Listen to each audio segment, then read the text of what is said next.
All right, here we go. Okay. Hello, everybody. This is Susie Box again with The Short of It. I'm the editor of The Short of It, and I have produced one volume called The Sound of Brilliance is the features of the Short of It participants, and I am working on the second, and this is the reason for the interviews that we're doing this go around. Today with us, we have Duane Herrmann.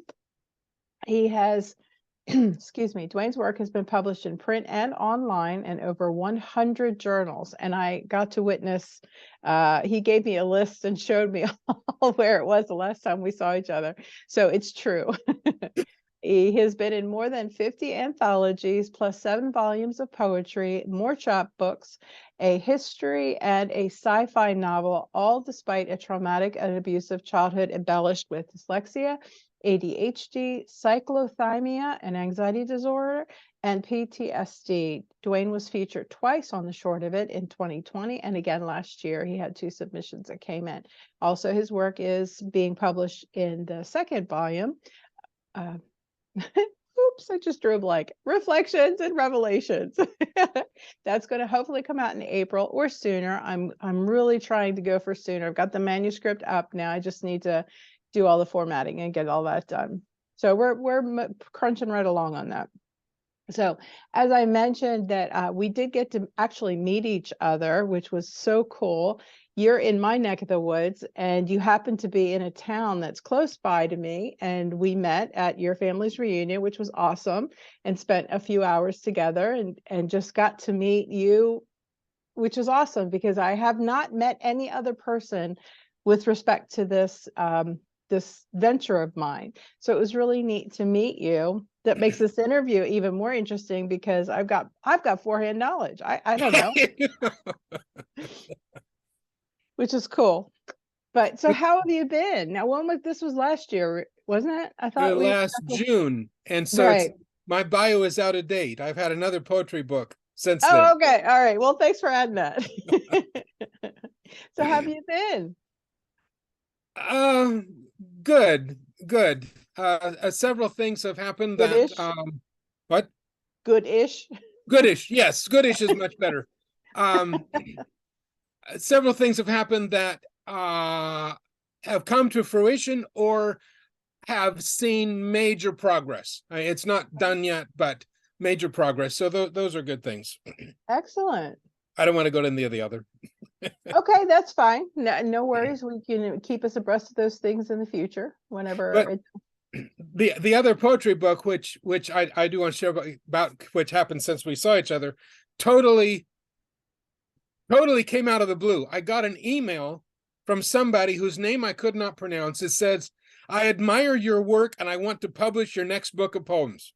Nice. And I went, "Who are you and how did you get my email?" And so while I was waiting for an answer from him, I went and looked up his name and I found an extensive website with lots of authors, lots of titles. And I thought, well, this is bigger than somebody who's out to scam me would make, because it takes too much effort to do that. And then he responded and said he found me in Poets and Writers Directory. Nice. I'm there. So that's legit. Yeah. So he is, it's Cyberwit is the name of the publisher. He is looking for manuscripts, but he wants little ones. He said like under 60, and I sent him 54. And then on his website, I saw it said under 100 pages. Well, that's a whole lot under. So I sent him another batch, a bigger manuscript, and he didn't want to do that one. He just wanted to do the really little one. And I sent him a photograph. It's a copy as well on the other side of the room. I didn't even think about bringing it here. But anyway, it's a picture that I took from Mount Mitchell, which is south of Wamego, east of Manhattan. And so you can see the prairie. You can see the flat prairie and farms and things. And he is from Islamabad, India, pretty much. Anyway, so, and the quality is much higher than I have seen from other publishers in India, because I have stuff in other books. in India, Okay. because they do English there. So that's easy. So I was impressed with that. And then and I learned later, a friend of mine who I know through poetry readings on the East Coast now, because we have Zoom, he has 5 books of hers. And Nice. so I think, okay, that's cool. That's cool. That's cool. So anyway, I'm spreading the word to let people know that he is looking for manuscripts, and he's very easy to work with. But then I did almost everything. I mean, I did the layout, because I wanted it to be easy for him. And so it was easy for him. So it came out very quickly. And he he does the printing in India. And so he shipped me the real books. There's some places, like there's a publisher in Africa that I have 2 things in 2 different books, and he uses print on demand in other continents, because I ordered the book from him one day and I got it in a week, and I emailed back, "You didn't ship that in a week, did you?" And he said, "No, it printed in the US." Oh, okay. Gotcha. And he has another one. I had a book printed in Europe to send to my cousins in Germany because it was cheaper than shipping it over. So anyway, he shipped it, and I didn't pay anything. I didn't pay anything, Cyberwit. Nice. Not to do any. The only thing I paid for was my copies of the book that I wanted. Right. So that's awesome. I mean, Yeah. awesome. Perfect. So anyway, I'm sharing that. So that's exciting. That's the big exciting thing. Well, I was going to say, make sure you send me a link of that so that I can include that in this interview so people can Okay. look it up and get it, you know. Yeah. Okay. Okay. Uh-oh, a doorbell's going. We're going to Uh-oh. we're not going to pay attention to that though. We're going to let that go. It's probably an Amazon delivery. Oh, okay. Oh, what are you going to do? Interruptions in life happen all the time. Yep. Yep. Okay. So, how is your family since I got to meet them? How are they doing? Good. My daughter has a sale date to sell her son's house. That'll be May, and then that will be final. And she and the youngest daughter have moved to Dallas and starting their lives over. And the girl who had some serious depression is now in a new school, in a new home, in a new environment, and Grandpa let her drive. Oh, Yes. So life is exciting now. woo! And just a week ago, I was down. She was up and I was down there. And so I took her and her new stepsister, because she has a new stepdad now, and he's a wonderful person. And I took both girls driving, and they both had a cool time. And my youngest grandson in that family went along just to ride along. Awesome. He didn't drive. He just wanted to be with Grandpa, and we had a great time. And so that's really good. And everything else is okay. I mean, nothing big like that, but that's good. That's good. Okay. Well, let me ask you, what's on the horizon for you with new projects? Obviously, you said you've had some things come to fruition, and I know that you're a prolific writer. So, what else is on deck for Well, you? I am collecting prose and poetry on the experience of invisible disabilities. Okay. Because you read that list of stuff. All of my disabilities, they're not visible. People can't see them, and they think, well, Duane looks normal. He should perform normal. I can't sometimes. Yeah. And so I attended a seminar, webinar on how to prepare a book proposal from a publisher who I already had some stuff in one of their books, and they're going to be open for submissions in June. I mean, that's their deadline. They're open now. And they stated the number, they wanted 30 to 60 pages. And in the several poetry groups I'm in here as well as online, I've asked for contributions, and I have more than 30 pages now. Most of poetry, but I've got 2 prose things coming in. And I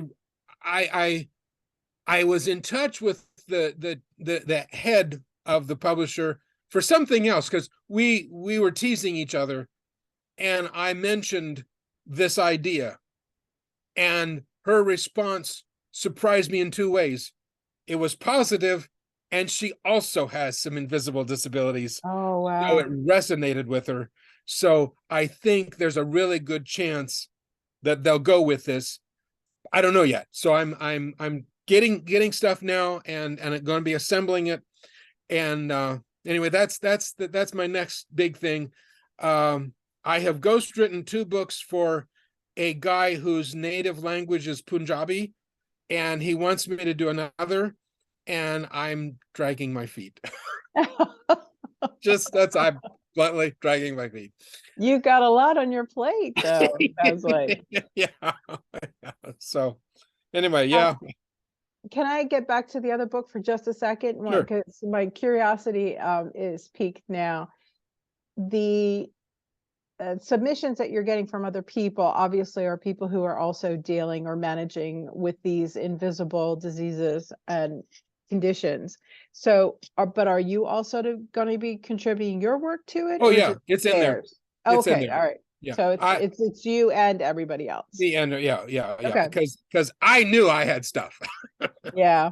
There was no way I could, but I'm not giving any more attention or space to my work than anybody else. So I'll just be Okay. one of the group. Yeah, I was interesting the way you said that about, I'm one of the group. I'm beginning to think the older I get, I didn't really have that much insight when I was younger, but I honestly believe every single one of us has invisible issues to one degree or another. We're on a spectrum of mental maladies, is the way I like to look at it, because how can you not in this world be affected somewhat by things that are occurring around us, whether it's all the tragedy that we see, or our self-inflicted, externally afflicted, whatever. Just the society. Yeah, This is not a healthy society. Period. Right. Period. Exactly. So it's borne out in all the research too. The depression rates are through the roof, and anxiety and suicides are up. Of course, we're all affected. Yeah. But it's get to the root cause, people, I guess, is what my point is. It's like, I wish we could figure out how to really help people through traumatic times a lot better than we have, because it doesn't seem like we're getting better. We're not. Like we're getting worse. We're not. And it's the elephant in the room. We all pretend that we're functional. And maybe that's a coping mechanism. I suppose it is. I don't know. Yeah. But no, anyway. I think you're right. It is a coping mechanism, because I think a lot of us are ashamed to talk about things when we're down or depressed or feeling anxious or whatever. But also there's a stigma attached with not functioning. If you can't function properly in the society that's been set up, people either ignore you or they just dismiss you because, well, gosh, I don't want to be associated with somebody who can't function, or who isn't somebody who can maintain a balance or whatever. So we do a really good job of acting, but on the inside there's so much turmoil and so much chaos, and then add on top of that anxiety or depression or whatever. It's hard. It's really hard. And people will take advantage of you. They perceive it as a weakness, right? And so they go in for the kill, right? Because they're hurting themselves, right? But at that moment they have power, right? And it just gets worse. It's worse. But it's imaginary power, though, if you think about it, because they're deluding themselves, thinking that they have power just because they think they have power over you, because in their mind or their opinion is that you are a weaker person because of them. That's bullshit. Sorry, no, it's BS. We're getting into this here. But you can edit or whatever. Well, no, actually, I haven't edited. These are live, so I had I don't know if you've seen the interview with Bart, the very first one we did for The Sound of Brilliance. He told me about the first book that he wrote was done in a strip club, and he is very inspired in strip clubs. And I said, okay, well, let's keep this interview clean, please. So he goes, well, you can edit. I said, no, I don't. Keep it clean. Oh my goodness. because my editing skills are only as good as chopping off the first part that's bad and the end that maybe went too long or whatever. That's Oh, about it. I don't know how to do the middle. a bit- okay. I don't know how to do anything at all, so you're ahead of me. Well, I learned it. I just like I had to force myself to learn how to Yeah. edit something, at least a little bit, because of I had the glitches last year, which was really interesting. For some reason, it was recording the very beginning of it, like the first minute or so, it would pixelate from it would just start off black and then finally pixelate into, into Whoa. view. Yeah, so I had to cut that part off. So I would record and we would chit chat for like 2 minutes so I could have a full visual perfect. Whoa. And then I Wow. edited it off the front. It was hilarious. But it Wow. was excuse me, it was a great learning experience because I never knew anything about how to edit stuff. But Yeah. I always credit Lisa. I don't know if you know Lisa Toomey. She's with Prolific Pulse. She's the one that kind of she didn't drag me into it, but I was always fascinated how she went from one thing, writing a book, writing poetry, editing. Now she's publishing. Then she did YouTube and all. I was like, girl, you're on fire. And it's like, I want to do all that stuff too. So she's been a little bit of a mentor in that regard for me, or it's somebody to basically push me out. And I like that because Good. it's Good. always good Good. to learn new things, don't you think? Yeah. Yeah. Yeah. So what's the latest thing that you've learned that's new? In writing in this memoir challenge, there was, I'm not sure now. Well, oh yeah, yeah, yeah, yeah. Oh, was it yesterday? Anyway, it was to focus on childhood, and I have done. I'm working on a memoir book. It's 85,000 words now, so it's a book. Wow. And it was I wrote it. I could not write it until my mother had died, and Hmm. then I felt safe because there would be no repercussions because her Right. view of our life was so different than mine. And it was a very hot summer. I just sat here in this chair in front of that fan and I wrote and I bawled and I wrote and I bawled and I wrote and I bawled. Mhm. And that was close to 70,000 words. And I have an aunt who's only 8 years older than me, who was different side of the family than you saw. Mhm. And she was forced labor also for my mother when I was a baby. And so she's like a big sister. And I told her I'd written this, and she had one word: finally. And I sent it to my brothers and sisters because I didn't want them to think I was doing it behind their back. Right. Um, but and then in February I went to this writer's retreat and I revised it all, changing it from third person to first person. And when I was done, this is not the thing I started to talk about. When I was done, I realized the pain was essentially gone. It Good. was no longer raw. Good. And I'd read some pieces there, and one of the persons said, and I've known her for decades, but not, she lives in Canada, we don't see each other.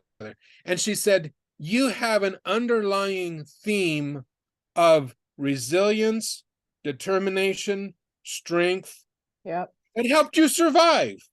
Mhm. We need to hear more of that. And I went, oh, because I was completely unaware of that, because Mhm. the other was so overwhelming. So in this, and that's one of the reasons I took this challenge, because I wanted a different focus. I Yeah. wanted the focus of his prompts, not the focus of my past.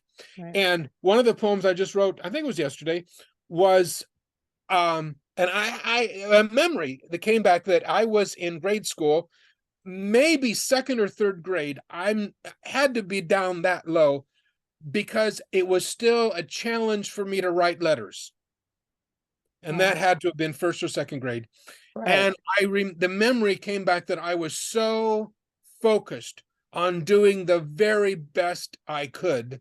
And I got done with it and I looked at it and I was proud that I had accomplished what I had set out, that Mhm. I could succeed.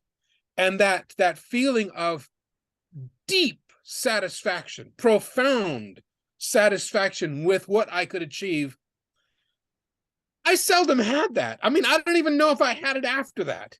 but it brought it up, and I was able to write about it. And so Wow. now it's going to be a part of my experience where it hadn't before because it gotten so overlaid. And the other at the thing that I was satisfied that, and the pain was gone, and I'm calmer about it. And so I'm still, Yeah.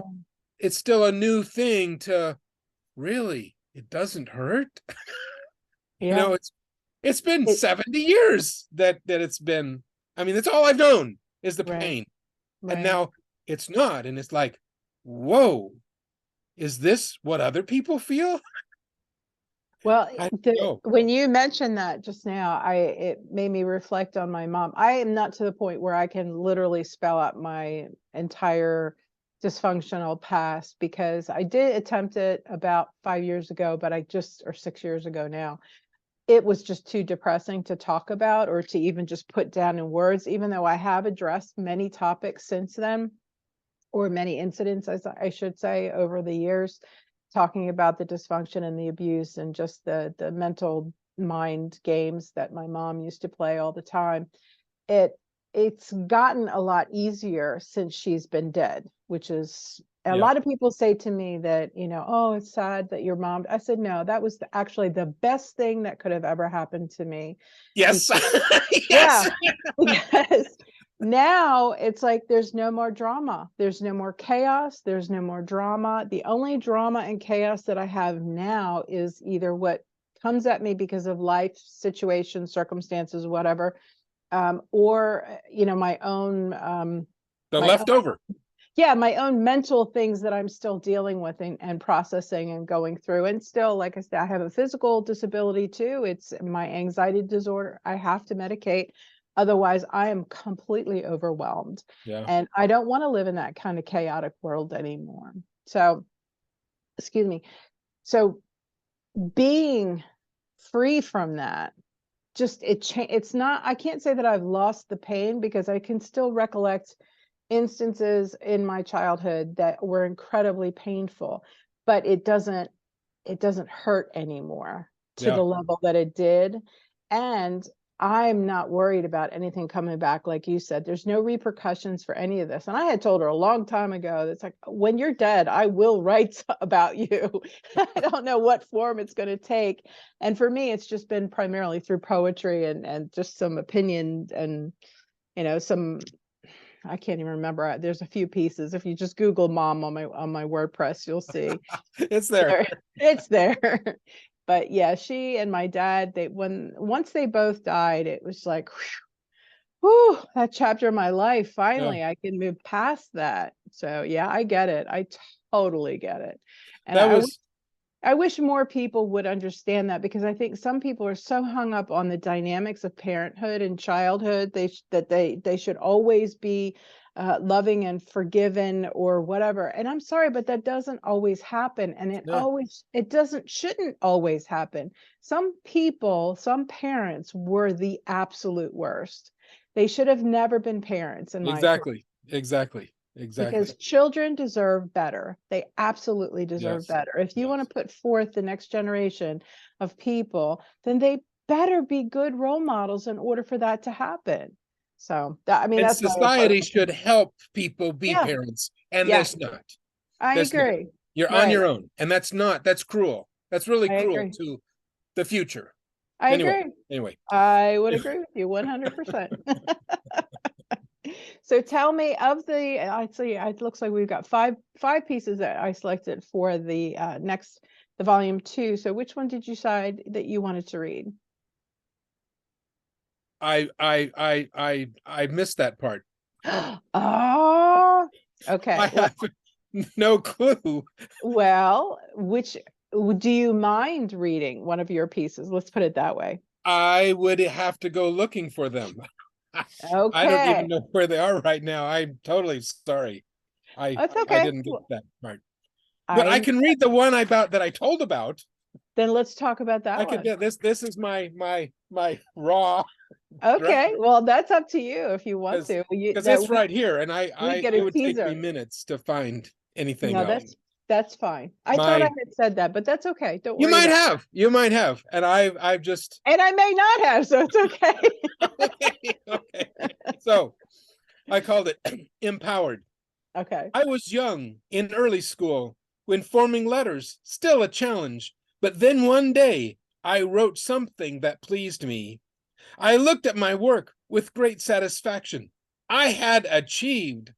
I had written something which pleased me. I don't remember now, but I had done it for the first time and felt good. I admired my work. I had power. Yes. So Awesome. it's a little bit different now. When I typed it in, I revised a little bit, but that's the original. It's all there. And it was just immensely surprising that I'd had that experience. But And also that you felt that too, because when you yeah, were describing the feeling that gratification that you had done something good. yeah. I was raised by a very critical person. And Oh, so, me too. yeah, I mean, you and I talked about our Yeah, simultaneous dysfunction whatever. there. Yeah, what was that? I don't But know. I remember when you just said that about feeling profoundly satisfied, I could not, I to this day, there is not a memory that I have as a child where I was satisfied with something or happy about it, because there was always, even if I had this minute amount of like, oh, this is cool, it was always torn down in some way, some Yep. fashion. So whatever feeling I had was always overridden. But it wasn't until I was much older, because I even remember in my 20s and 30s where I was overextending myself in order to make everybody else happy. I Yep. was always Yep. trying to do God, we're twins. What is this? yeah. I went above and beyond on things that absolutely should not have, because I burnt myself out to a crisp. And then I think it was in my 40s finally where I began to really accept good things about myself. And a lot of people would say to me, "Oh, but you're so cool and you're so calm and you're so confident." It's like this is just who I present to the world. Come on, people. I didn't That's get right. honest until Right. I started writing poetry. And that became more of a lifeline to a real life than anything I'd ever done in the past. So Yeah. I Yeah. totally get you. Totally get you. And I didn't remember this Hmm. until this challenge. Hmm. And I felt safe. Yeah. And that was the I mean, so I'm totally amazed that this happened. Well, Totally. when you say that, when you feel safe, you probably felt safe enough to finally feel something good about yourself too. You weren't allowed to feel good about yourself when you were a child. Right. So yeah, Right. absolutely. Right. I can understand why that memory came up. I wish I would have had one of those memories. Maybe I'm you do. jealous. Maybe it's I hidden. No, I don't No. think so, because my trauma is past, and I feel like I've outgrown a lot of it, and or gotten past a lot of it, not outgrown it, but definitely got past it. I feel like I've got a real good sense of who I am as a person right now. Good. And I don't the only memories that I do have, I think, are more trauma related that just will not appear, because that may be too hard for me to recollect at this stage, Yeah. Yeah. regardless. Yeah. So, Yeah. but that's my life, but I'm doing fine the way I'm doing right now, so everything works. But Good. Good. I wanted to remind you though, on the reflections and revelations, the next submission cycle is coming up July 1st. Okay. And we are going to do this a little bit differently than last time, or last couple of times. We had a big response last time, but I'm cutting it off at 52 this time. Oh. So the So it's the first 52. first 52 acceptances, and I'm closing it down. So it may be done before December 31st. Don't wait. Get your submissions in, please. Okay. I try Yep. not to wait. That's one of the things I Okay. love. I As a know. child, I never saw the beginning of a movie Yeah. because we were always late. Oh, no. And so we would walk in the middle, we would watch the end, we try to figure out what is going on, and then we'd sit through the intermission, watch the beginning of it, and then leave. Talk about embarrassment. Both That's ways. That's a hard way to do something like that. Yeah. So when I was able to drive, then I began to go to things ahead of time. And if I'm not somewhere 10 minutes before time, I feel late. So when I hear about a deadline, I try to do it as soon as possible, unless I haven't written anything at all. And then I do it before the deadline. Yeah. As much as but possible. a little closer. Yes. It's a mess. It's a mess. No, I understand that completely. No worries. Well, Duane, it was really good to see you again and great to talk to you again. And Yeah. I'm so happy that you're in a good place. Seriously. Yeah, I'm good. Yeah, it's good.